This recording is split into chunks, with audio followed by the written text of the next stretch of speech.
When we are locking down our 802.1q trunk links, we have an important consideration, and that is, how are we making use of the native VLAN? How are we making use of the native VLAN? On screen, we have a concern and an attack against a trunk with a poor trunk configuration from a security perspective. Here's the rule. We never want an access layer VLAN to match the native VLAN of our trunk links. So in this case, I want you to see what's going on here, because there are a number of things that have to be aligned in order for this attack to take place, which we call double tagging. Double tagging isn't always bad, but in this case it is. So the attacker happens to be plugged into VLAN 10. That's not bad, except for the fact that the infrastructure hasn't configured a dedicated native VLAN.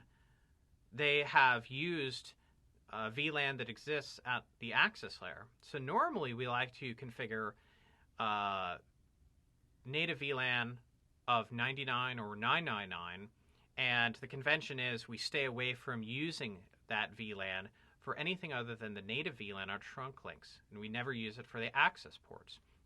Here, we were sloppy. And that sloppiness is not immediately observable as a threat to our environment, but let's show you what happens. So, and one more premise, one more thing, one more assumption that I need you to make, and that is we never want traffic to go from one VLAN to another without going through a layer 3 device, such as a multi-layer switch or a router. That's an assumption. We don't want traffic to leave its VLAN unless it's being routed. So, the attacker is living in VLAN 10. What they're going to use is a technique called VLAN double tagging. They're going to tag their traffic twice, and the 802.1q standard does allow for this. It's a great technology for things like Metro Ethernet, where customer VLANs can be encapsulated inside of a customer ID. So the customer ID is one of the two .1q tags, and then the VLAN of the customer is another. It's almost similar to MPLS tagging, where you have two tags for MPLS. If you don't know double tagging, but you know MPLS, hopefully that helps you out. But don't get too focused on that. Let's focus on the attack, the threat, the concern that we have. So the attacker, for some reason, tags their own VLAN.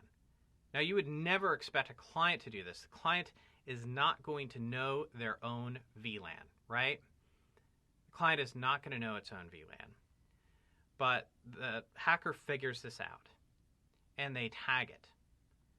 And then they tag again, and they tag for VLAN 20, which is the target VLAN of the attack. Now, what happens when the switch gets this, it says, oh, you're double-tagged traffic. And so what I'll do is I'll strip out the outer tag and say, oh, you're for VLAN 10. And so we strip that out. And so now we have a frame that has just this portion right here. Now, what is the switch going to do with that portion? Now, the switch understands this is for VLAN 10. The outer tag indicated that this is for VLAN 10.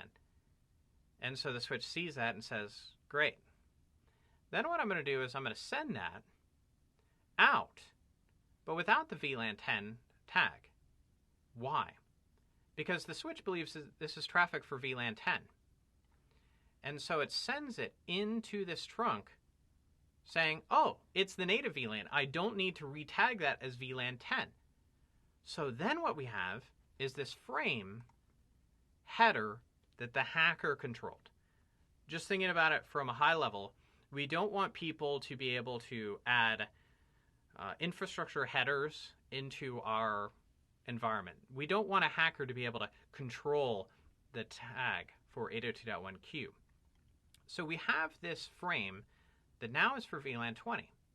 That is received on switch B, and it says, you know what? Great, thanks for tagging that for VLAN 20. No problem. And I'll send that into VLAN 20. See, that switch B doesn't understand that switch A thought it was the native VLAN. So we jumped the rails here.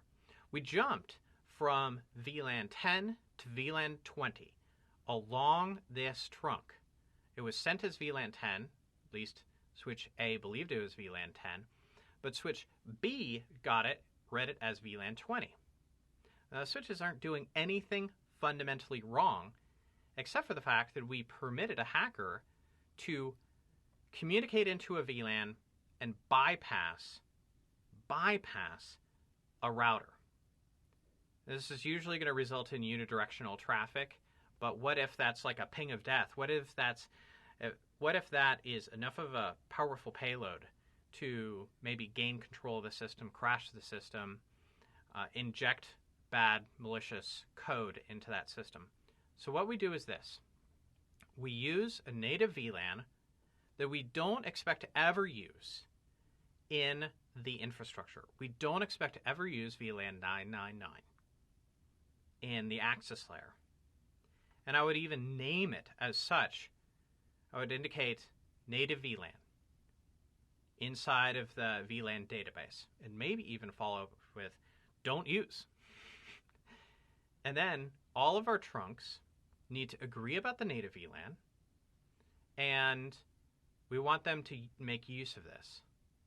So you say switch port trunk, native VLAN, and you can even go so far as to remove the native VLAN. Now that is up to you.